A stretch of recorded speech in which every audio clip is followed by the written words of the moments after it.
Ayun, meron tayo rito mga katropa. Kakarating lang, kakatowing lang. Ford Everest. Ayan, Ford Everest. Mga katropa. Ayan. Kakatowing lang. Naputulan yata ng ugat mga katropa. Tignan natin yung kung ano yung ugat na naputol. Ayan.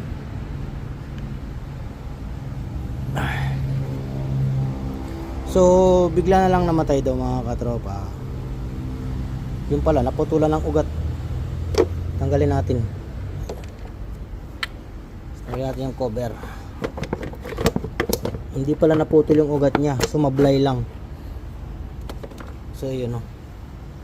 Sumablay na yung ugat niya. Nawala na sa ano. Sumablay. Ayan. Tingnan natin ng ilaw yung sa baba. Ayan. Sumablay na yung ugat. Oh, di ba? So, sigurado yan meron nang naapektuhan sa taas dito sa area na to. So, kailangan natin buksan para makita natin. Hindi natin siya ma-estimate ng kung ganyan lang. Kailangan buksan para makita natin kung ano yung mga damage, mga katropa. So, sabi ni customer, bigyan siya ng estimate. So, sabi ko, kailangan munang buksan yan bago kita mabigyan ng estimate, siyempre. Para malaman natin kung ano yung mga nasira pa, kung meron pang nasirang iba ba. So yan, kung sakaling walang nasira, di mas maganda, mas makakaano siya, tipid.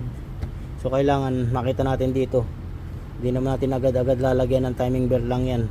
Sigurado yan, tumalon. Wala sa timing, nawala sa timing yan. So ibig sabihin mayroon na damage sa ating mga rocker arm or valve. Hindi natin alam, kailangan buksan natin.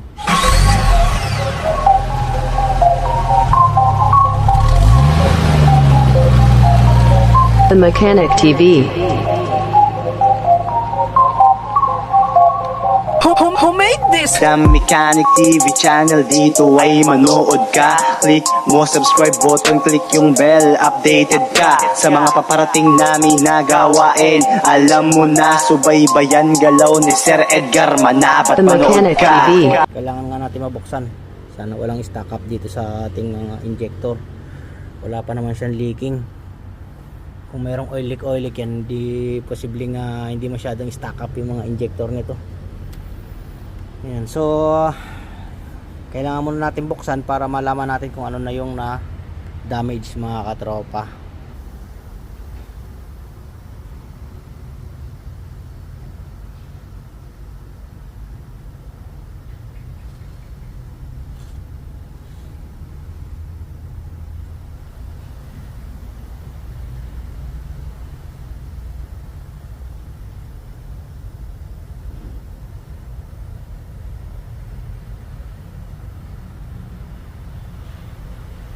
So yun mga katropa, after an hour nabuksan ko na yung kanya cylinder head, yung camshaft, timing belt natanggal ko na. So ayan yung ating loob. So nawawala yung nawawala yung dalawang cup. Yung dalawang cup niya rito sa exhaust nawawala. Pakitignan nga mga katropa, baka makita nyo. Tinignan ko na kasi wala mga katropa. Ayan, kahit anong sulok-sulok yung tinignan ko dyan, wala pa rin mga katropa. Hindi ko lang kung saan napunta. Yan, wala oh. So yung cup na sinasabi ko mga katropa, ito yun. Ito yung naka-attach sa taas ng valve. Ganito kasi yan. Yan.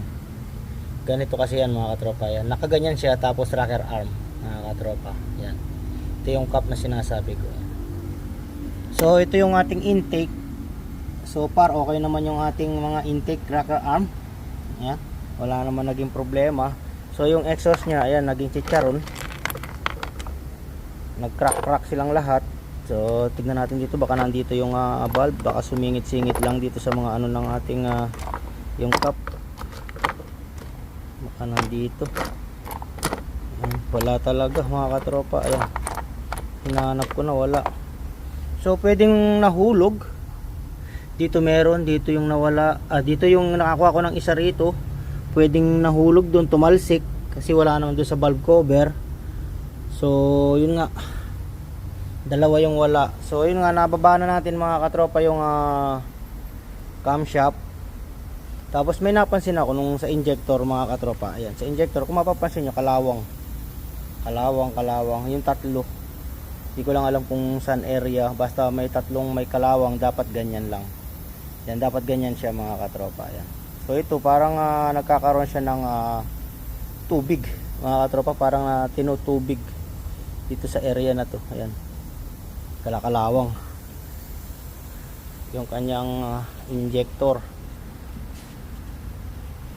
So yun nga, yung pala naging cause nito mga katropa, na in-inspection ko yung naging cause ng ano niya, siyempre timing belt nga, dahil nawala sa align yung timing belt niya mga katropa.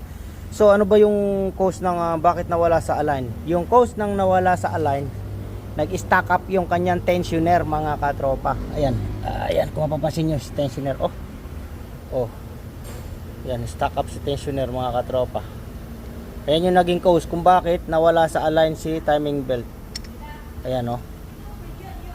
So yun, na-interrupt tayo kasi tinanong tayo ni boss. Ayan, ito yung pinanggalingan. Diba nakaganyan si tensioner. Ayan, nakaganyan si tensioner. Tapos nag-stack up siya. Siyempre umiikot din si timing belt, hindi siya umiikot. So si timing belt naglaro ng hindi siya wala siyang play, diretso lang. Kumbaga uminit. Ayan, kung mapapansin niyo uminit.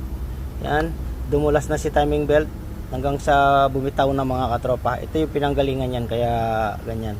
So si timing belt medyo matinu-tinu pa naman. Ayan. Ayan oh, nakita nyo oh, yung kain, iba yung kain. Ibig sabihin umano siya.